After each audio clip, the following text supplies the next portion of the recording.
I'm Katrina, this is Tare, and today we're talking volunteers. How many volunteers do you have in your yard? At the National Heirloom Expo earlier this year, I had people put together a list. I'll pop that up on the screen here. And lots of people have lots of plants volunteering in their yard. It is so awesome. So at the end, we'll go through what people saw, and right now I'm going to take you through and see what volunteers in my yard. Here we go. I don't know, does the cat volunteering help? Hi, sweetie. So I have some volunteer berries.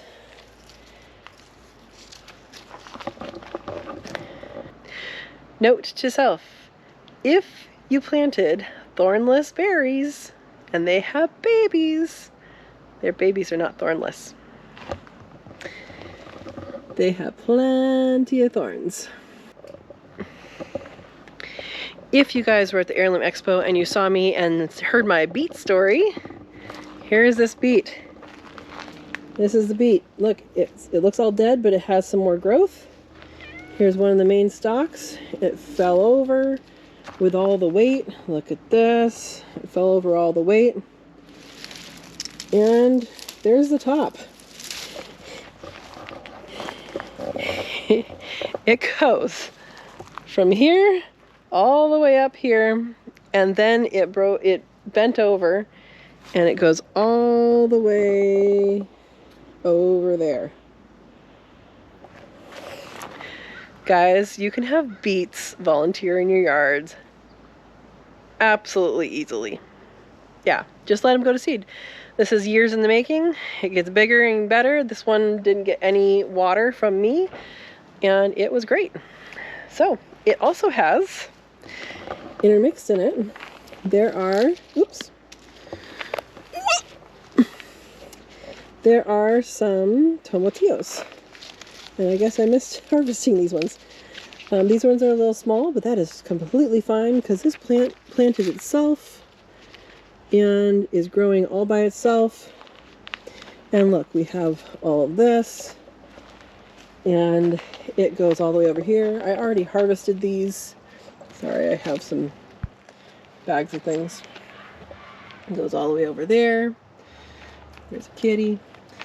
And it goes all the way back. It is actually way back there with the tomatoes. That's where it comes from. So that is amazing. We also have another squash plant here. This little guy right here. That's volunteered. And it goes all the way here and ends up way back there, again, in the tomato bed. So I'm not sure where exactly that one came from.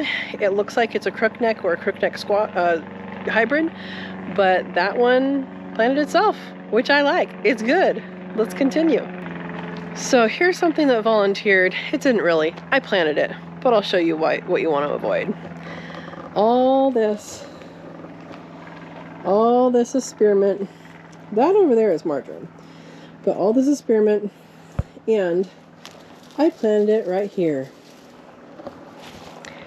next to my strawberry bed. You guys see any strawberries? No. So if you want mint to volunteer on its own, plant it in the ground. If you don't, be smart and plant it not in the ground. Plant it in a pot. It's awesome in a pot. All right, let's see what else we can find. Now, I do have, these are asparagus ferns. These berries drop, and they plant new ones.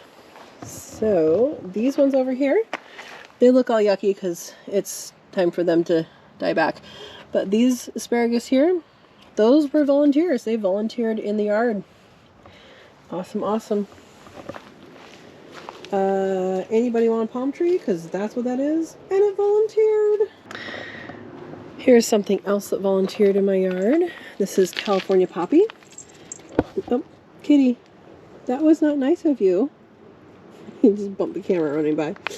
So this is California poppy. And you want to play with it? You want to play with it? Huh? Kitty, kitty? And that is a volunteer. And not edible. Some people do use it medicinally. And it is not edible, but it is a plant that brings in the bees. and the butterflies. We love our pollinators. So I want to show you something over here. Alright, so my neighbor's morning glory is coming over. That's not what I'm showing you. I'm showing you this. This is a volunteer beet. The closest beet that was adult that had seeds this year is that one I just showed you over there. So, it was fun.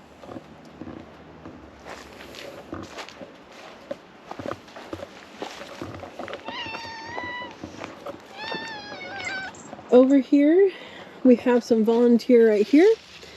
And these are volunteer French sorrel. Here's the main one inside a bed. This is in a pathway. We have something come up here. Not sure what the other one is there, but oh, it's probably love and a mist. Maybe celery as well.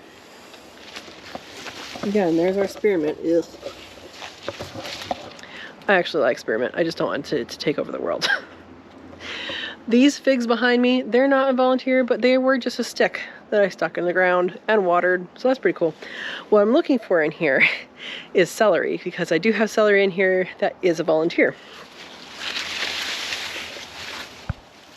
And there it is.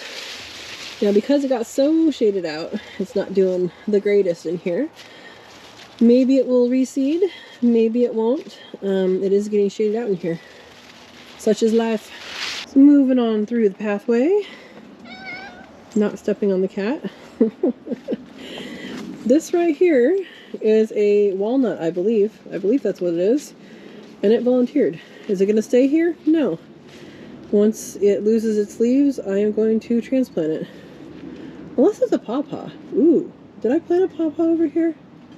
I don't remember. I don't think it is. I think it's a walnut. Anyway, yeah, this is going to get transplanted later.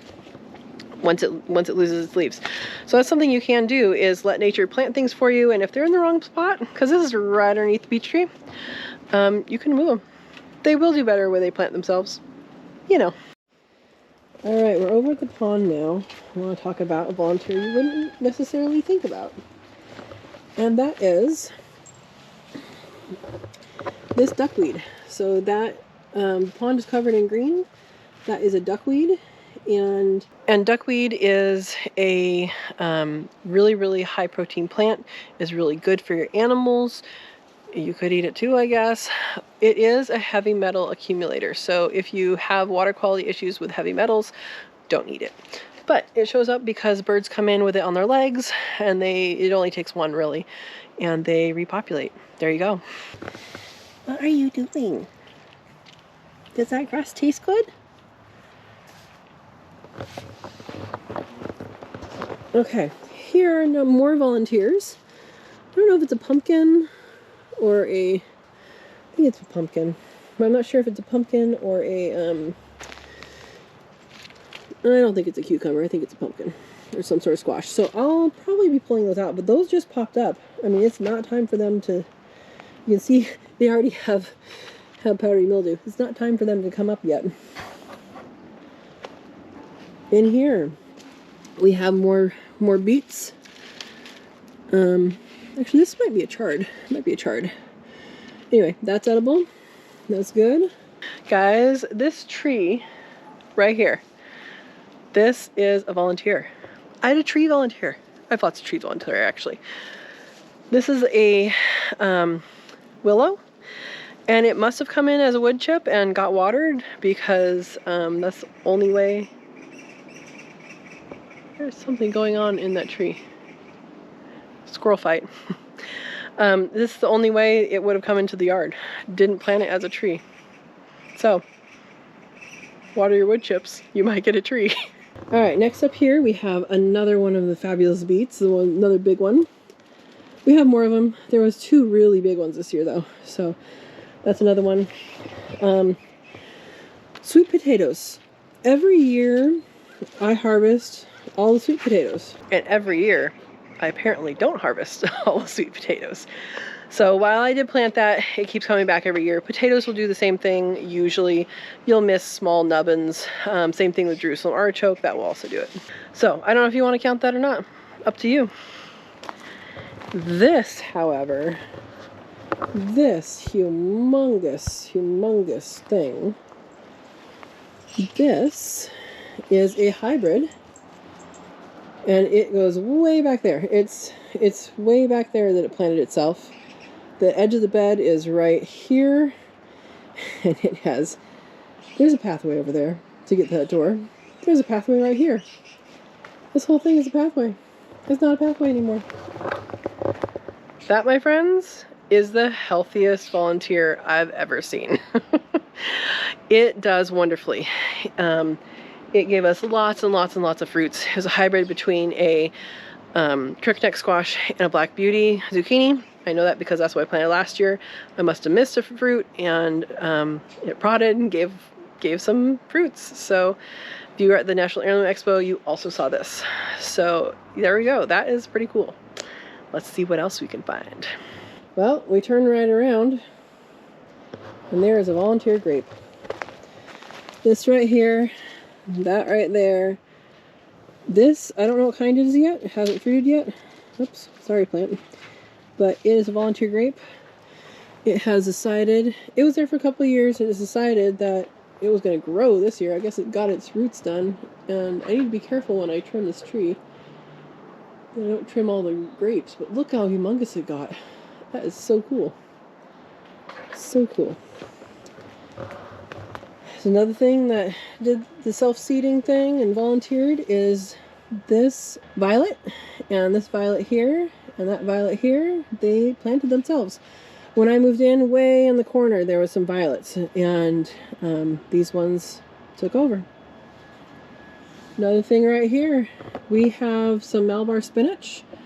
I have not planted Malabar spinach in years. Let me take you closer. And you can see here's the leaf, here's the berries, they're just getting ripe, and those will drop seeds and start next year. Usually there's a lot more. These ones were a little late coming in. There was also some down there that came in, and those volunteered. This is also a tree that volunteered, and I'm not really sure what kind it is yet. It kind of grew a lot this year. You can get oak trees to volunteer. I'm actually going to pull that one out because I don't want it to take over. And we have several right here. We have several. There's a couple there, one right here. These are peach trees. And those planted themselves with just the pits that fell down or that we ate and spit out, and there we go. We have trees. Volunteers. So let's look down here. These grassy things, looks kind of grassy.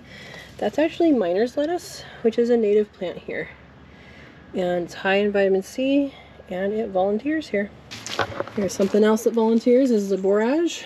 I'll show you guys one in bloom. That is super yummy. I started with one borage from a neighbor, and I had it in the corner of the yard, and now I have it in the front yard and the backyard. It is all over the place, but that's okay with me. This is also a volunteer.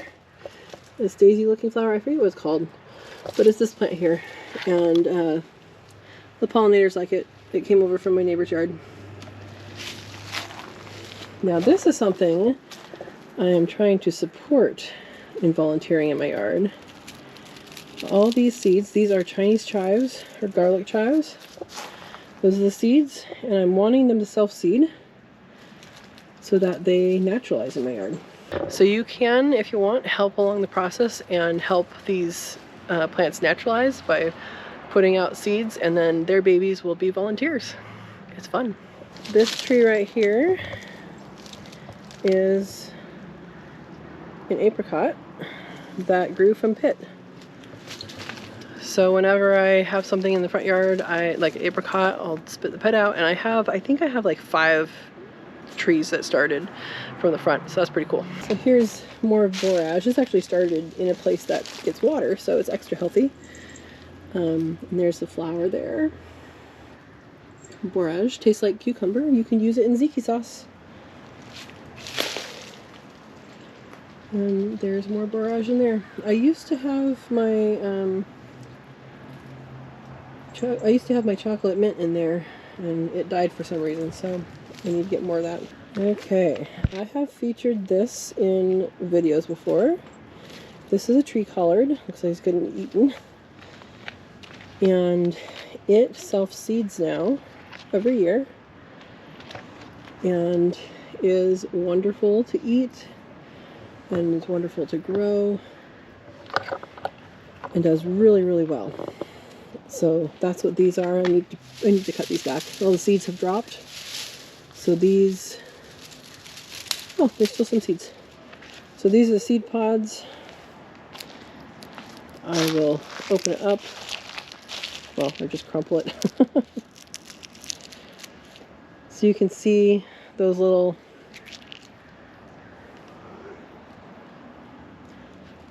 balls there. Those are the seeds. Well, there's 2 left. Those are the seeds there, and they self-seed, and they're all good. So when we go to the front, you can see there's a lot of tree collards started here, and there's a lot. Once it starts raining, they're gonna totally bloom a lot. The other thing you'll see here is this plant right here is a yarrow, and it's pretty much died back. There's some leaves still there, the flowers gone, and you'll see that it's kind of all over this side of the yard. It's also made it to the other side of the yard. And that is a medicinal plant, and also good for the pollinators to come in and land.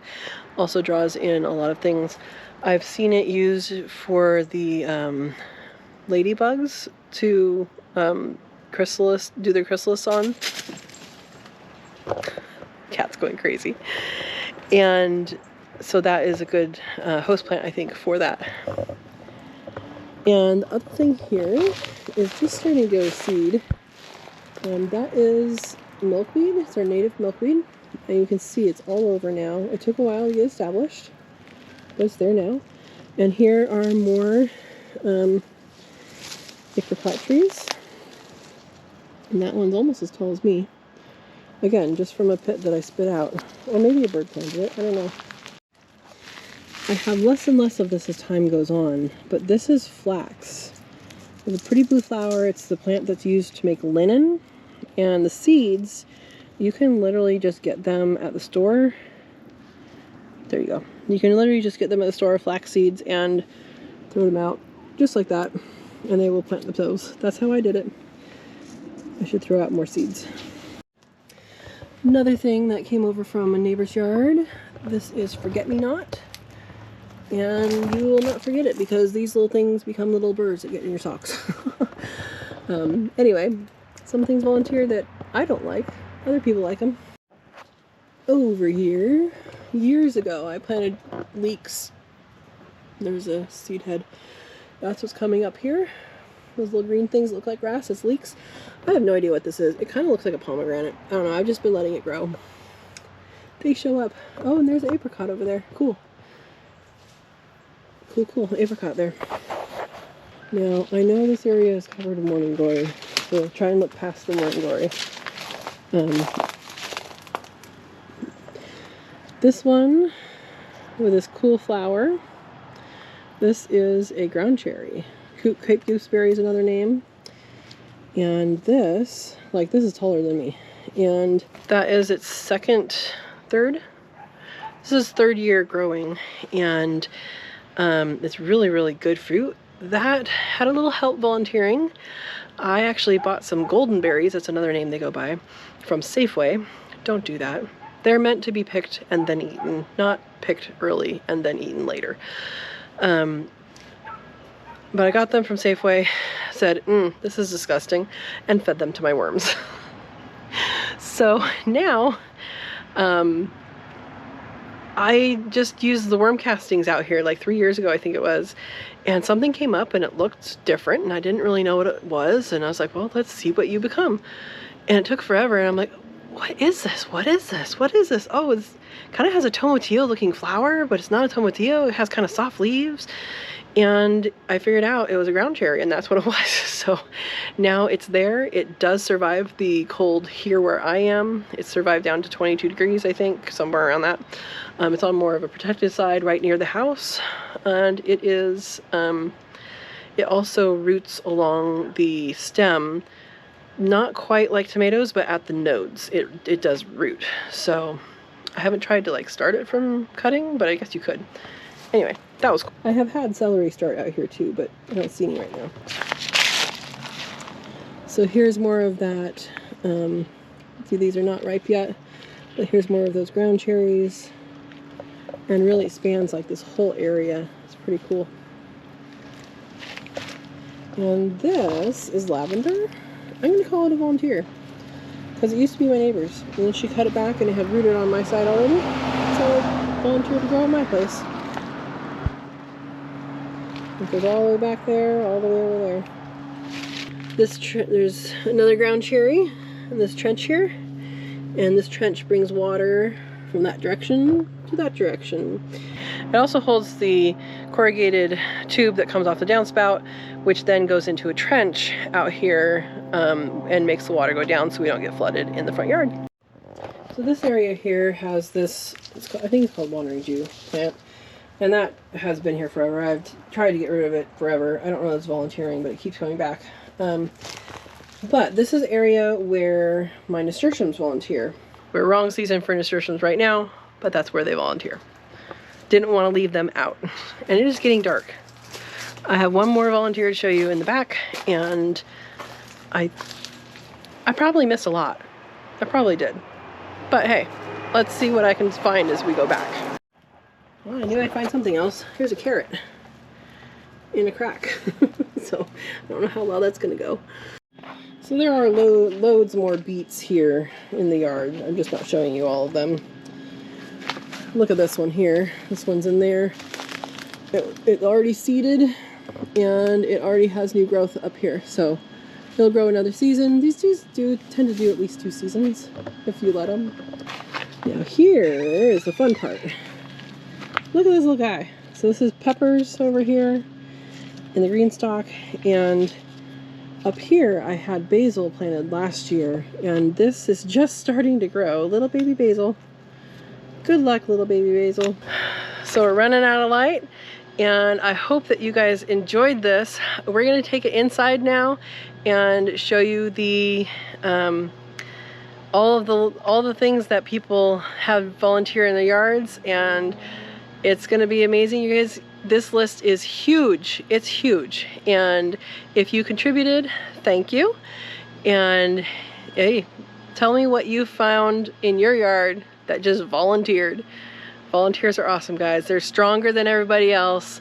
They are healthier than everybody else. They are more vigorous than everybody else, and they are wonderful. So let's take it inside and show you the list. So we're inside now with our actual sheet that people wrote on in September at the National Heirloom Expo. So I'm gonna go through some of these. I showed you guys pretty much what volunteers in my yard. I know there's more that shows up, and you know, we'll remember it through the year. I'll show you guys. But there are a lot of stuff that shows up in people's yards, and this is from a very big community. So everybody gets their own opinion on what is best. Everybody had, like, some people had to like choose their favorite and, like, you know, just put down one. And so the question I had was, what is your favorite volunteer plant? So let's go through them. All right, Datura. Someone has Datura coming up on their garden. Purslane. Purslane is basically a weed. It's a Claytonia, which is also known as miner's lettuce if it's native in California. But I believe the purslane they're talking about is a common purslane, which it comes in with plants. So like if you bought a plant at a nursery and it's a succulent leaf, that's the I've got in my yard. It was there for several years, and then I actually just pulled it up because I wasn't using it as much as I could have. Honestly, it's tasty. It's tasty. Add it to dishes at the end. Otherwise, it'll just get cooked into a mush, or you can have it fresh. So that's good. Stefanados. I don't know what that is. Hemp. Fennel. California poppies. Arugula. Arugula, I've heard really it goes wild. I have had lettuce really volunteer in my yard. Borage, and I have that as well, as you guys saw. Strawberry. I have had strawberry volunteer in my yard as well. It is fun. Passion fruit. Passion fruit can volunteer. More arugula, more borage. Hybrid sunflowers. I had sunflowers in my yard for several years after it came in from a neighbor's yard, and my whole front yard one year was multi-headed sunflowers, and the birds loved it. The house finches loved it. The lesser goldfinches and goldfinches loved it, and it was very pretty, and that's also edible. So you can eat the flowers, you can eat the leaves, you can also eat the seeds when it is ripe. So that's cool. Carrots. I have volunteer carrots right now. Well, one at least. Calendula, awesome. Also a medicinal, which is good for the skin. Bunny tail, I don't know what that is. Peppers. Whoever's getting peppers to volunteer, good on you. Good on you. Cosmos, that's another pollinator plant that it's a flower. It's good. Marazua, I don't know what that is, but hopefully it's good. Cherry tomatoes, absolutely. Cherry tomatoes are probably the most popular tomato to volunteer in my yard. I originally started with Sweet 100, and now it's whatever it is, right? Russian sage, awesome. I have this plant, I haven't had it volunteer yet. Sapote, you had sapote volunteer in your yard? How lucky are you? Awesome. Tomatillos, here too. Cardoons. So cardoon is, you can buy the seeds for cardoon. It's related to artichokes, and it's actually pretty invasive in some areas. So make sure that if you do plant it, it's something that you keep control of and don't let it get places where it's not supposed to. But it is edible. Let's see, let's start up here. Tomato, absolutely. Yellow tomatoes, yep. Pumpkin, I just showed you some of those. Strawberries, mallow. Mallow is pretty much another weed, and it is edible. So there you go. Tomatoes, chard, absolutely. I've had chard volunteer as well. Loofah, nice. More pumpkin, sorghum, red amaranth, lettuce, cilantro. I've had cilantro every year. More fennel, beets, broccoli, tomato, potato, burdock root. That's interesting. A 40-foot long squash plant. So you guys saw how long mine was. I haven't measured it, but I get this person. I do. Russian thistle. That is something that volunteers. I don't know if it has any redeeming properties. To me, it does not. That's tumbleweed, for those that don't know.